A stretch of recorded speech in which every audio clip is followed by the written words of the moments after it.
ETF index mutual funds నేర్చుకుని stock మార్కెట్లో రాణించాలనుకుంటున్నారా? వెంటనే ఈ నెంబర్కి కాల్ చేయండి. Welcome to our channel. ఈరోజు మనతో పాటు రమ్మగారు ఉన్నారు. నమస్తే రమ్మగారు. నమస్తే జయ. రమ్మగారు, జీవితంలో ముందుకు వెళ్ళాలి, ముందుకు సాగుతూ ఉండాలి. ఆ తూకి ఎంత దీర్ఘం పెట్టాలి? ఎక్కడో ఒక చోట తూ అనేది ఆగుతుంది కదా, ఆపకుండా వెళ్ళటం కరెక్టా, లేకుంటే ఒక చోట మనం పులి స్టాప్ పెట్టాల్సిందేనంటారా?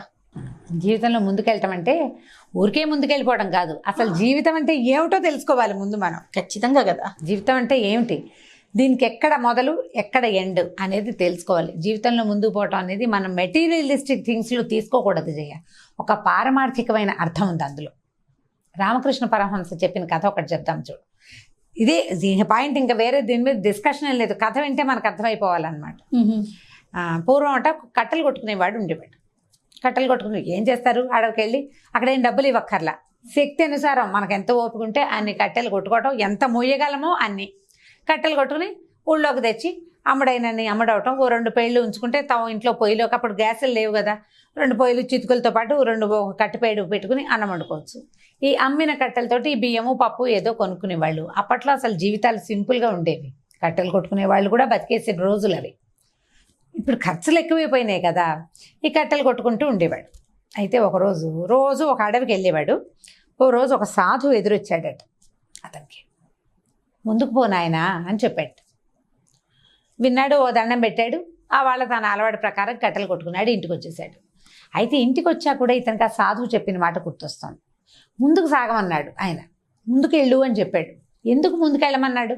పర్నాడు ఏం చేశాట, ఈ కట్టెలు ఎక్కడ కొడుతున్నాడో అక్కడి నుంచి బాగా ముందుకెళ్ళాట. గంధపు చెట్లు ఉన్నాయట అక్కడ. హాహాహా, సాధువు ఎంత గొప్పగా చెప్పాడు అని చెప్పేసి గంధపు చెక్కలు దొరికినన్ని గంధపు కట్టెలు కొట్టుకొచ్చి చక్కగా మంచి రేటుకి అమ్ముకున్నాడు. బాగా డబ్బులు వచ్చింది.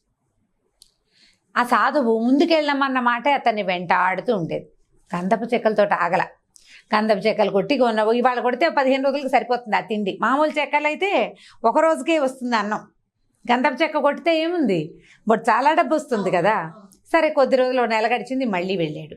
ఆయన ఇంకా ముందుకెళ్ళమన్నాడు. ముందుకు సాగు అన్నాడు. ఇంత ముందుకే అని చెప్పలేదు కదా, ఇంకా ముందుకెళ్ళాట. అక్కడ ఒక నదీ తీరంలోకి చేరాడు. ఆ నదీ తీరంలో వెండి గని ఒకటి కనపడింది అతనికి. తవ్వితే వెండి వస్తుంది. తవ్వగలిగినంత తవ్వి మోసుకొచ్చేసరికల్లా చాలా బాగుంది. ఇంటికి వచ్చాడు. అదంతా అమ్ముకున్నాడు, ధనవంతుడు అయ్యాడు బాగా. అయినా కూడా సాధువు ముందుకెళ్ళమన్న మాటే గుర్తొస్తూ ఉండేది. ఇంకా ముందుకెళ్ళి చూద్దాం, కొంత దూరం వచ్చాం. కట్టెల నుంచి గంధపు చెక్కలు వచ్చినాయి, దాని నుంచి వెండి గని వచ్చింది. ఈసారి నదిలోకి దిగాడట.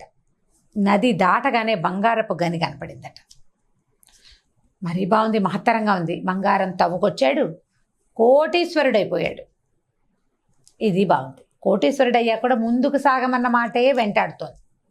ఈసారి గంధపు చెక్కలు దాటాడు, వెండి గని దాటాడు, బంగారపు గని దాటి కూడా ఇంకా ముందుకెళ్తే ఒక చోట ఒక గుహలాగా ఉండి వజ్రాలు, వైఢూర్యాలు, మరకత మాణిక్యాలు ఎన్ని దొరికినాయోట. మొయ్యగలిగినన్ని మోసుకుని తెచ్చుకున్నాడు. మామూలు 1 కోటికి పడేసరికి కాకుండా కోట్లకి పడగెత్తాడు. బాగా ఇంకా పైకి వెళ్ళిపోయాడు. ఇక అసలు ఇల్లు వాకిళ్ళు ఊరంతా సొంతమైపోయింది. నానా గందరగోళంగాను అద్భుతంగాను ఉంది, మహత్తరంగా ఉంది జీవితం. అంటే ఏ రోజుకి ఆ రోజు తెచ్చుకొని తినే మనిషి ఇలా అయ్యాడు. అయ్యాక అయినా కూడా రాత్రి అయితే ముందుకు పోనాయనా అదే గుర్తొస్తుందా, వినపడుతూ ఉండేది అతనికి మనసులో. ఇంకా ముందుకెళ్ళమంటున్నాడు, ఏం చేయమంటున్నాడు. సరే, మళ్ళీ బయలుదేరాడు. గంధపు చెక్కలు వదిలేశాడు, వెండి గని వదిలేశాడు, బంగారపు గని వదిలేశాడు, వజ్రాలు, రత్నాలు, మాణిక్యాలు అవి కూడా వదిలేశాడు. వదిలేశాక బాగా ముందుకెళ్తే ఒక పురాతన శివాలయం కనపడింది. ఇంకేమీ లేదు. శివాలయంలోకి వెళ్ళి లోపలికి వచ్చినాడు. ఇక అట్లా తపస్సమాధిలో మునిగిపోయాడు. చివరికి చేరవలసింది ఏమిటి? భగవంతుని దగ్గరికి. అక్కడికి వెళ్ళిపోవాలి. నేనేమిటి, నాకేం కావాలి, ఇదంతా సంపాదించి ఇంకా ఏదో కావాలి నేను ఇక్కడే కొట్టుకుంటుంటే ఇట్లా ముందుకెళ్ళొద్దు. ఇప్పుడు 100 మార్కులు రావాలి, 100కి 100 తెచ్చావు. ఆ పైన దానిపైన నువ్వు ఎంత సంపాదించినా అవే డబ్బులు, అవే నగలు, అవే ఫ్యాషన్లు, అంతే. దీనికి మితి లేదు. దీని తర్వాత ఏమిటి స్టెప్? నిన్ను నువ్వు తెలుసుకోవటం. ఈ నిన్ను నువ్వు తెలుసుకోవటం ఎప్పుడు కుదురుతుంది? అసలు నువ్వు ఎక్కడి నుంచి వచ్చావు, రేపొద్దున నువ్వు ఎక్కడికి పోతావు?